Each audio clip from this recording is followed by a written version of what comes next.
that played any role. Of course, a difficult matchup, and especially that deck, that specific bridge spam deck, now has fallen to 7 wins against 14 losses on the season. Yeah, and that was just so masterfully controlled by RF in that game. Obviously, he had a lot of responses, but his rocket use throughout defensively and his mortar play was just very clean. And that's a good point, Andrew. The defensive rocket play, the conservative rocket play is maybe even better way to put it. Yeah, he only went for that rocket on tower, I think, just the one time with that E-Wiz, which is something that a lesser player would probably not have done. So Javi cycling Ice Wiz in the back, Ice Spirit. RF. Interesting 3 cards to open up. Could be Goblin Giant Sparky, potentially. And looking more like that at this stage. One thing we don't see from Javi this season is any level of fatigue. Now, not to say that he had a lot of it last season, but when you play 66 games, that's so much, that's so taxing mentally and honestly physically. Now every time he comes up to the stands, he is just so in the zone, laser focused and terrifying. And even with those 66, Andrew, he still won 62% of his games last season. Incredible. So first minute and a half of play has gone by, and no one's made a really big push to try to take over this game thus far.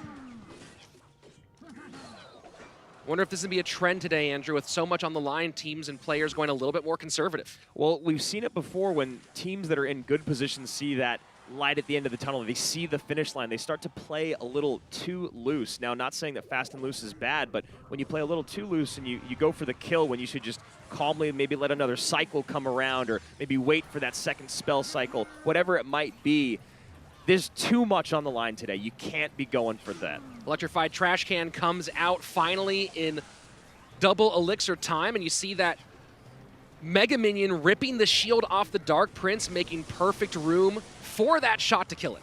And a very fortunate lightning by Javi14. Honestly, though, I don't think it was a mistake. I think he knew that the Goblin Giant was going to come down right at that moment. It had to, or else the Sparky would be going in undefended. So a great lightning. And now Javi Royal Giants in the back as we reach the final 20 seconds of regulation. How will he protect this Royal Giant against the dual tank killers? The triple tank killers, actually, of the Hunter, the Lumberjack, and the Sparky. Yeah, and even on top of that, the guards do such a great amount of damage if they go unmitigated. So a lot of responses to this Royal Giant, and as you see, it does not get a hit on tower for all the reasons we just mentioned. High Hunter to try to defend that Sparky, but the NATO Ice Wiz combination just doesn't allow it to work. And here we go, not going to get on tower one more time. These two are playing very, very even Clash Royale. Yeah, Javi with about a 400 HP lead at this moment, now building up another Royal Giant push. RF needs to play his defense very similarly, but ideally, he would be able to in turn create some sort of counter. Andrew, with the Lightning getting so much value for Javi14 so far, is there any value potentially to splitting the Goblin Giant Sparky push, as we've seen some people do? 100%. It's one of the things that we've seen when you run into a wall over and over and over with this deck, this very, very strong deck. That's a great Lightning, but it's not going to be enough. You get the Sparky in one lane, and you build a big push on the other because the Sparky demands such a large response that usually your opponent will get distracted by it. Sparky takes out the Ice Wiz, and Goblin Giant does come down in front of it again. So if I'm RF, ideally, this is probably the last time that I try the downhill push, the snowball push, and you need to split things up, and Javi's feeling very good about himself right now.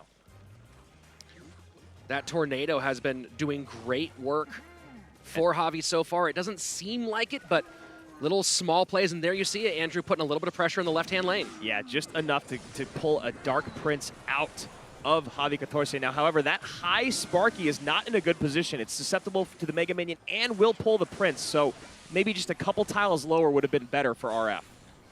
Final minute 17. Javi14 in control. RF has not found a way through yet. Lumberjack down just a little bit late to protect that Sparky, but Goblin Giant does get on tower and will get raged up, but not going to be fast enough with that Ice Wiz to get back one more time. Had that Lumberjack come down just a half a second sooner, we might be seeing a very, very different outcome in this game. But as of right now, it does look like RF does not know what to do.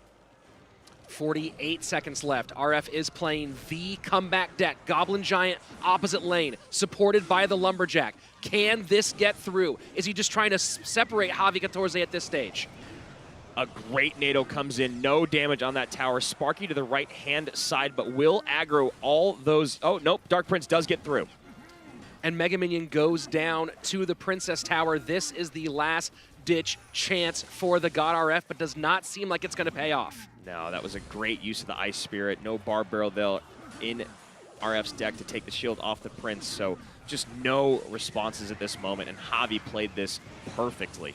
Ice Wiz NATO continues to be such a dominant control combination, and there you have it. Javi14 takes game.